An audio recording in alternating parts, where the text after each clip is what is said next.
اگر پہلا لاطینی ترجمے میں کوئی غلطی تھی تو بعد والوں نے جو قرآن کی زبان سے واقفیت نہ تھی انہوں نے قرآن کو براہ راست مطالعہ بھی نہیں کیا تھا اور اسی غلطی کو لے کر آگے چلتے رہے.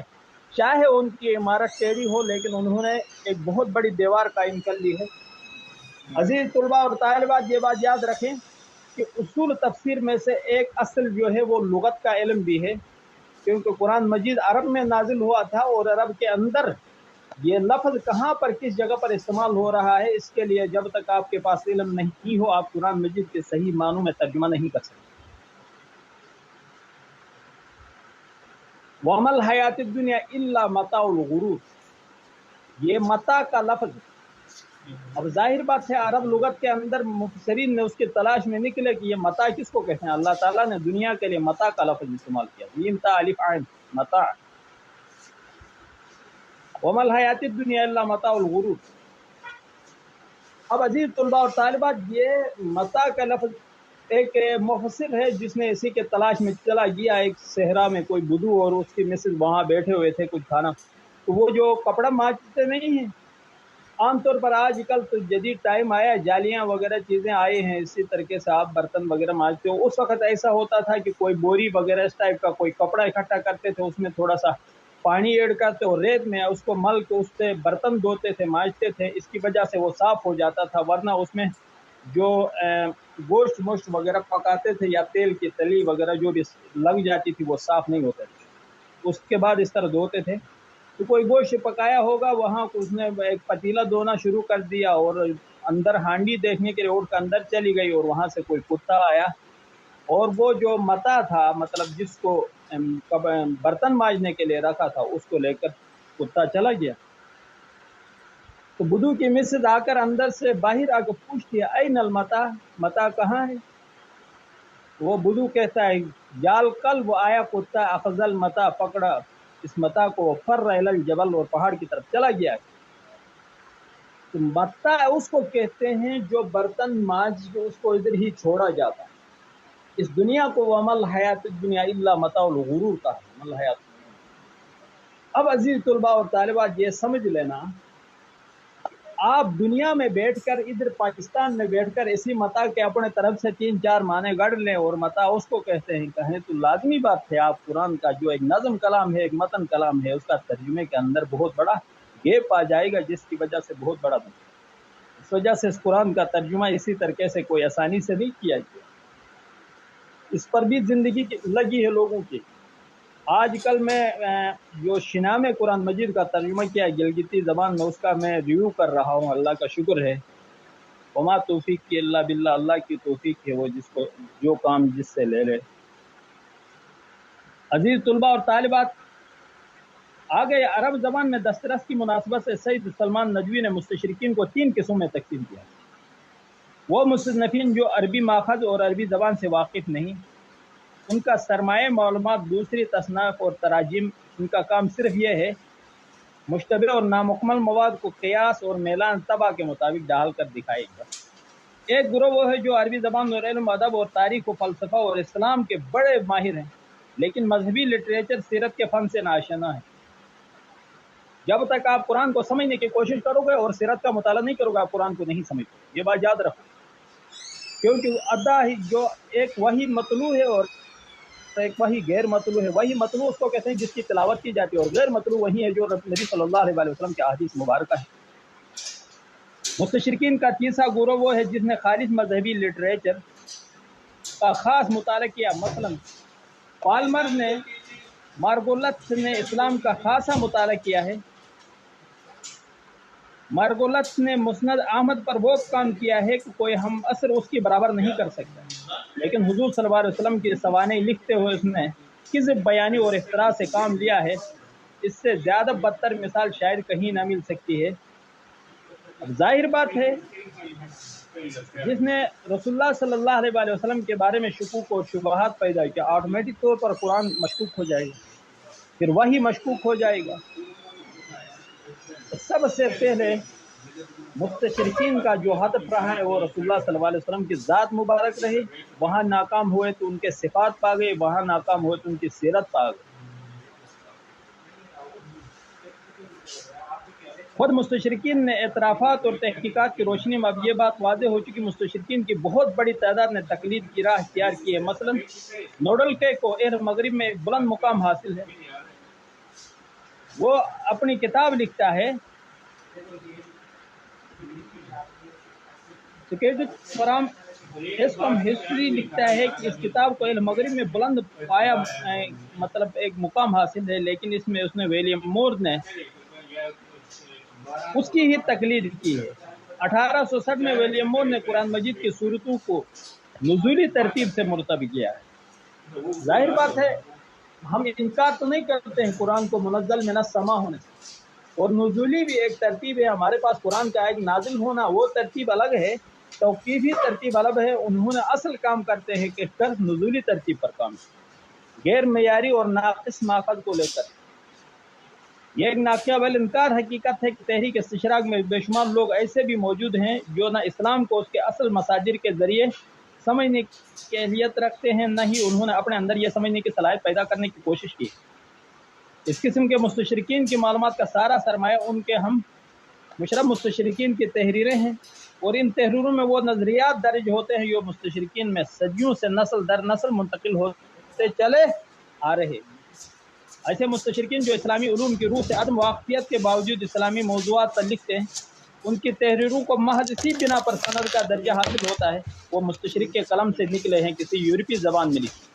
عزیز طلباء اور طالبات، انہوں نے رسول اللہ صلی اللہ علیہ وسلم کو یہ بھی کہا کہ نعوذ باللہ یہ حضرت اسماعیل کی اولاد سے، اور حضرت اسماعیل کی جو والدہ تھی وہ حضرت ہاجرہ تھی، اور ہاجرہ ایک لونڈی تھی جو حضرت بادشاہ نے جب حضرت سارہ کو لے کر ملک شام سے ہجرت کر کے ابراہیم علیہ السلام آ رہے تھے، تو راستے میں ایک بادشاہ نے ان کو خدمت کے لیے دیا تھا۔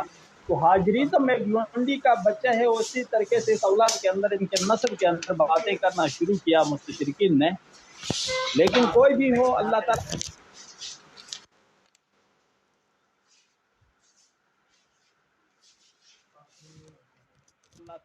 یقین بندے ہوتے ہیں، ان کی ایک بہت بڑی ترتیب ہوتی ہے جس کا چناؤ اللہ تعالیٰ خود کرتے ہیں۔ آگے عزیز طلباء اور طالبات،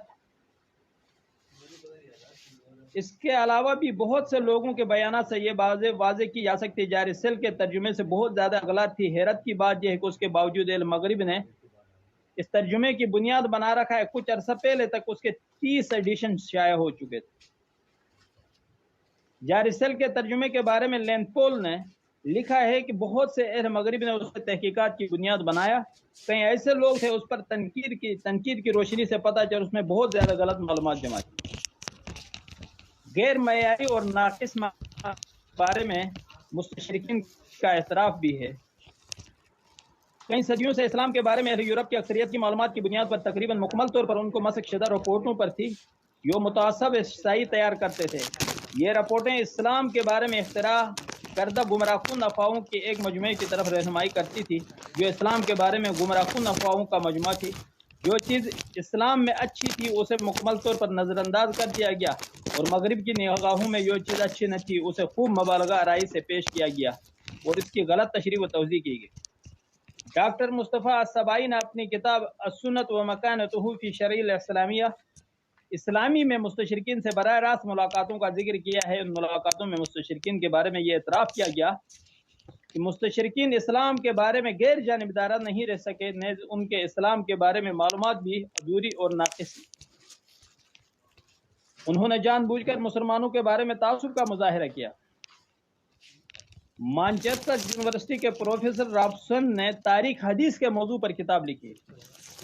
اس نے اعتراف کیا ہے مسلمانوں کے بارے میں مستشرقین انصاف نہیں کر پائے۔ جب اس پروفیسر کے سامنے نشاندہی کی گئی گولڈ زہر سے کئی ایک غلطی سرزد ہوئی ہے، اس نے اعتراف کیا اس وقت اس کے پاس اسلامی ماخذ کے بارے میں اس قدر لٹریچر موجود نہ تھا، لیکن اب اس قدر لٹریچر دستیاب ہو چکا ہے۔ اس پروفیسر نے امید ظاہر کی کہ آئندہ ان غلطیوں پر اعادہ نہیں ہوگا۔ ڈاکٹر مصطفیٰ السبائی نے سویڈن کے ایک یونیورسٹی کے پروفیسر نیرج کا بیان نقل کیا ہے۔ مستشرقین نے غلطیوں کا ارتکاب کرتے ہوئے کہتے ہیں کہ ان کا ازالہ کیا جائے گا، لیکن ازالہ کہاں کرتے ہیں؟ عزیز طلباء اور طالبات، قرآن مجید کو سمجھنے کے لیے جن لوازمات کی ضرورت مستشرقین نے انہوں سے بھی جی چرایا ہوا ہے۔ یہ ان کی علمی خیانت ہے۔ آگے قرآن کریم اور اسلام کے بارے میں مستشرقین کی تحقیقات کی حقیقت بقول علامہ اقبال۔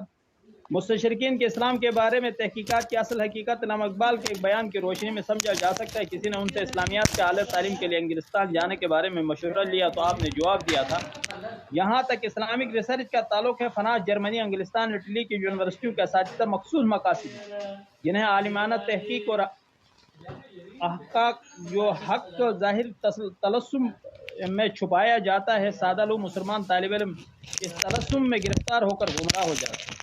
علامہ اقبال گولڈ زہر کے بارے میں لکھتے ہیں مجھے گولڈ زہر کی کتابوں میں کوئی خاص بات نظر نہیں آئی۔ میں یورپی مستشرقین کا قائل نہیں کیونکہ ان کے تصانیف سیاسی پروپیگنڈا یا تبلیغی مقاصد کی تخلیق ہے۔ بہرحال ٹھیک ہے، علامہ اقبال صاحب نے بھی اپنی بات تو پیش کی ہے، لیکن کیونکہ علامہ اقبال کا میں مطالعہ ظاہر بات ہے کہ اس کے ڈاکٹریٹ کی ڈگری اسلامیات کے اوپر تو نہیں تھی نا، تو اس وجہ سے بھی دیکھ سکتے ہیں اسلام سے آئرلینڈ کیا تعلق اس کی کتابوں پر مت جاؤ، بلکہ وفاداری صرف خاک انگلستان سے تھی، اور اسی طریقے سے ہر مستشرق کا علم و فضل کا وہی راستہ اختیار جو مغرب کے ہوش، استعمار اور شنشائیت کے مطابق ہے۔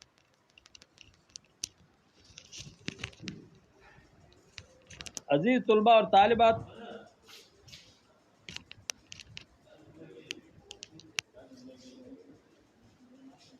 بہرحال خلاصہ کلام یہ ہے کہ اس سے پتہ چلتا ہے کہ مستشرقین کے جو اہم شخصیات تھے نا، ان سے اسلامی مصادر سے عدم واقفیت کی وجہ سے کتنی غلطیاں ہوئی، یا وہ قصداً اسی طرح ایک خاص مطلب نکالتے تھے۔ یہاں مولانا ابو الحسن علی ندوی کا قول ذکر کرنا بہت مناسب ہے، جس میں اس نے نام نہاد محققین کی تحقیق کا پتہ چلتا ہے۔ وہ لکھتے ہیں مستشرقین پہلے ایک مقصد تجویز کرتے ہیں، ایک بات طے کر لیتے ہیں، اس بات کو بہر صورت ثابت کرنا، پھر اس کے ثبوت تلاش کرتے ہوئے ہر طرح رطب یابس یعنی خشک اور تر، مذہب و تاریخ، ادب، افسانہ، شاعری، مستند، غیر مستند ذخیرہ سے مواد فراہم کرتے ہیں، اور یہاں تک ان کے مطلب برابری ہوتی ہے اس بڑی بات تتاب کے ساتھ پیش کر دیتے ہیں، اور وہ جو مجلدات ہوتے ہیں، جن کتابوں کے جلد وغیرہ ہوتے ہیں، وہ تقریباً آگے چلے جاتے ہیں کہاں تک، وہ تقریباً 35 جلدوں پر کتابیں لکھ کے لائبریری میں پھینکتے ہیں، اور اس میں صرف ایک ان کا مقدمہ ہوتا ہے جس میں وہی کامن اعتراض ہوتے ہیں جو تمام مستشرقین کا۔ کلام اللہ کے اوپر جو اعتراض ہے، سبت احرف قرات پر جو اعتراض ہے، رسول اللہ صلی اللہ علیہ وسلم کی ذات پر جو اعتراض ہے، وہ اعتراضات ان کے کامن ہوتے ہیں۔ وہ الگ بات ہے کسی نے کان ادھر سے پکڑا، ادھر سے پکڑا، اور اس کے بعد اسباب نزول پر وہ اعتراض کرتے ہیں، ناسخ منسوخ پر وہ اعتراض کرتے ہیں۔ اگر یہ خدا کا کلام ہے تو نعوذ باللہ خدا کے کلام میں کیوں غلطی ہو سکتی ہے کہ اس نے ایک مرتبہ چیز نازل کیا، اگلے دن اس کو کیوں؟ تو یہاں خدا کے کلام پہ غلطی تو نہیں ہوتی ہے، وہ پہلے جو نازل کیا تھا وہ بھی صحیح ہے، لیکن خدا تعالیٰ نے اس انسان کی تربیت کے طور پر جو چیز کر سکتا ہے وہ کرتا ہے۔ ان اللہ علی کل شیء قدیر۔ اگر اللہ ایک چیز کو نازل کر کے اس کے بعد دوبارہ ریٹرن میں کوئی چیز نہ کرے تو پھر انسان کی ایک مرتبہ تخلیق کے بعد اللہ تعالیٰ کیوں کہتا ہے کہ میں ان کو زندہ کیا، مردہ تھے زندہ کیا، اور زندہ تھے پھر مردہ کروں گا۔ پھر یخرج المیت من الحی و یخرج المیت من الحی، وہ زندے سے مردے کو، مردے سے زندے کو کیسے نکلتا ہے؟ یہ تو ایکسرسائز ہے، اللہ تعالیٰ کرتا ہے، بندوں کے ساتھ بھی ایسا ہے۔ ماں کے پیٹ سے دنیا کا پیٹ پہ لایا، یہاں سے اسی کے پیٹ پہ لے جائے گا، اور اس کے بعد یہاں سے لے کر حشر پہ لے جائے گا۔ اللہ تعالیٰ نے یہ بتایا بار بار، کیف تکفرون باللہ وکنتم امواتا، کیسے انکار کرو گے تم اس دن کے لیے جب کہ آپ فوت شدہ تھے، مردہ تھے۔ اس سے پتہ چلتا ہے کہ ان لوگوں نے جو اعتراض کیے ہیں وہ مفہوم صرف اپنے مقاصد حاصل کرنے کے لیے اور مسلمانوں کے ساتھ ضد اور عداوت کرنے کے لیے انہوں نے کیے تھے۔ عزیز طلباء اور طالبات، یہ بات تو میں نے آپ لوگوں کو پڑھایا، آپ کو سمجھ میں بھی آ گیا ہوگا۔ آخری جو یونٹ ہے 9 نمبر، وہ آپ کے مطالعے کی ہے، تو آپ لوگوں نے یہاں سے ایسا کرنا ہے، پادری مستشرقین ہیں، امریکی مستشرقین ہیں، اس کے بعد اللہ کو جزائے خیر دے فرانسیسی مستشرقین ہیں، جرمن مستشرقین ہیں، ان میں سے 5 مستشرقین کے نام اور انہوں نے کیا کون سی کتاب مطلب تالیف کی ہے یا وہ کس صدی کے تھے، یہ لکھ کے ایک پیج پہ لکھ کے میں نے جو نمبر بتایا آپ کو اس میں مجھے واٹس اپ کرنا ہے،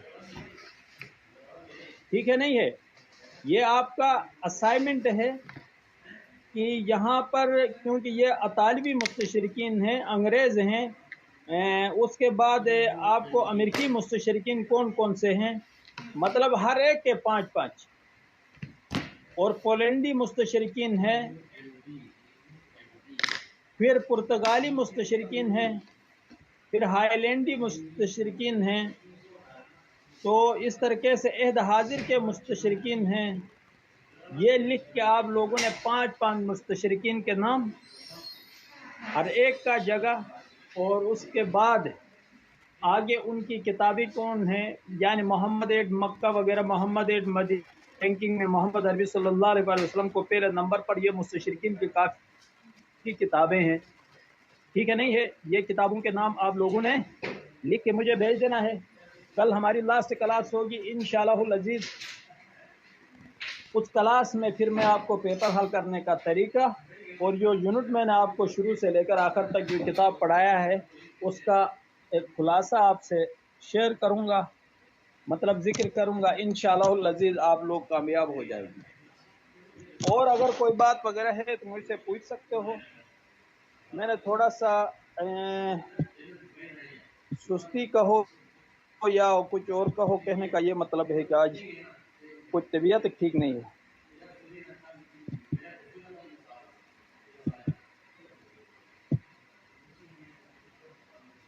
تو میرے لیے دعا بھی فرماؤ، آپ بزرگ لوگ ہو سارے، تو کوئی سوال وغیرہ ہے تو سوالات وغیرہ کریں۔ زیادہ تفصیل سے نہ پڑھانے کی ایک وجہ بھی یہ بنی کہ آج وہ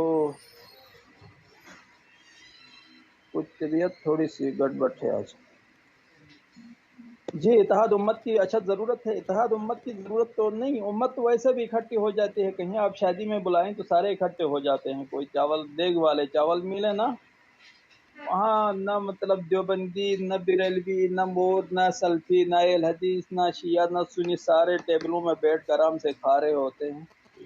مطلب یہ ہے کہ جب دین پر اکٹھے ہو جاؤ کہو تو سب کی پسڑی نکلتی ہے، کیونکہ ہر ایک نے اپنا اپنا ڈیڑھ عید کا دفتر کھولا ہوا ہے اور ہر ایک کے روزگار یہی دین کو بنا چکے ہیں، اسی وجہ سے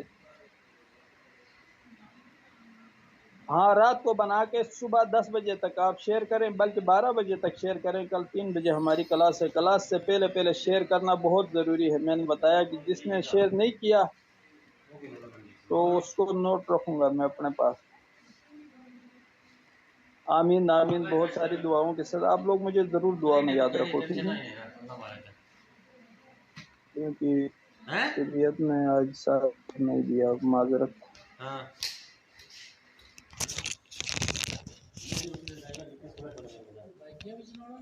لاسٹ یونٹ میں سے بنانے ہے اور اس کے بعد میں آپ لوگوں کو بینام پوچھ بھی سکتا ہوں، ٹھیک ہے؟ جو اسائنمنٹ بھیج دیے ہیں اسائنمنٹ سے میں یہاں پوچھ سکتا ہوں، اسپیکر آن رکھوں گا اور پوچھوں گا کہ آپ نے یہ نام لکھا ہے تو یہ کیا ہے، اس کو آپ نے یاد بھی رکھنا ہے۔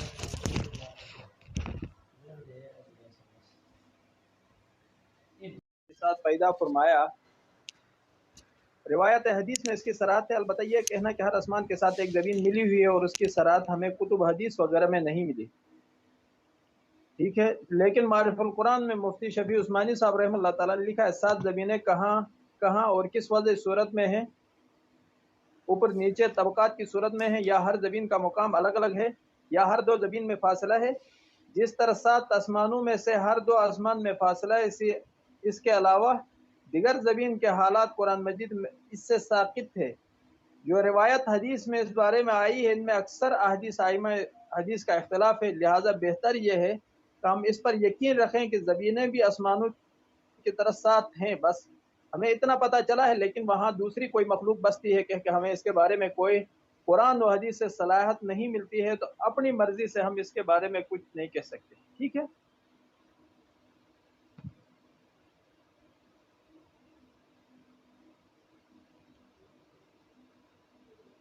باقی ایک کہ سر کیا قرآن کا ترجمہ اور تفسیر خود سے پڑھ سکتے ہیں؟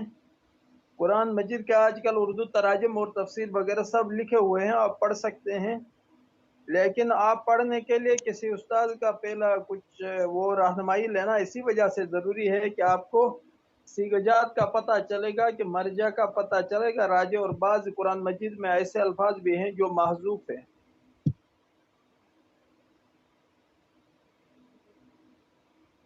سمجھ آ رہی ہے نہیں آ رہی ہے؟ اسی وجہ سے جیسے بسم اللہ الرحمن الرحیم شروع کرتا ہوں اللہ کے نام سے، یہ شروع کرتا ہوں کہاں سے نکالا؟ اقرأ اور اشرو کا لفظ معذوف نکلتا ہے، جب آپ کسی سے پڑھو گے تب پتہ چلے گا، ورنہ بسم اللہ الرحمن الرحیم تو با حروف جارہ میں ہے، اللہ کو السلام ہو اور رحمان رحیم ہے، تو میں شروع کرتا ہوں کہاں سے آ گیا؟ اس وجہ سے کچھ چیزیں ایسی ہوتی ہیں، اساتذہ سے پڑھنا ضروری ہے، ٹھیک ہے؟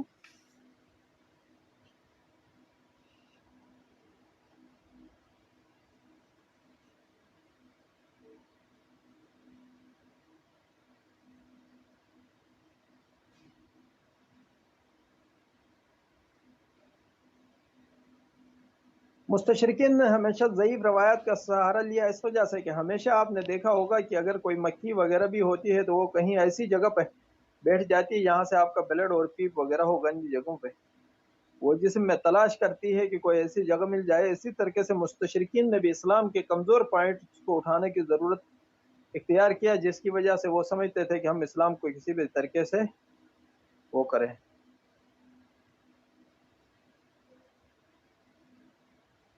بالکل بالکل، استاد تو لازمی ہے، ظاہر بات ہے، اسی سے پڑھنا چاہے تفسیر۔ مجھے استاد سمجھتے ہو تو مجھ سے بھی پڑھو، انشاءاللہ اسی تفسیر پڑھاؤں گا آپ کو۔ اور کوئی بات ہے تو پوچھیں، میں ابھی آف کرنے جا رہا ہوں، بس ہمارے پاس ابھی 10 منٹ ہیں، 10 منٹ میں آپ لوگ اپنے لیے۔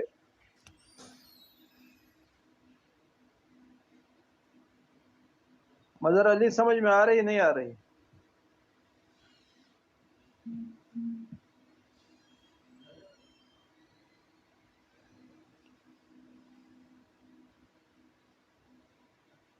بالکل ایسا ہے۔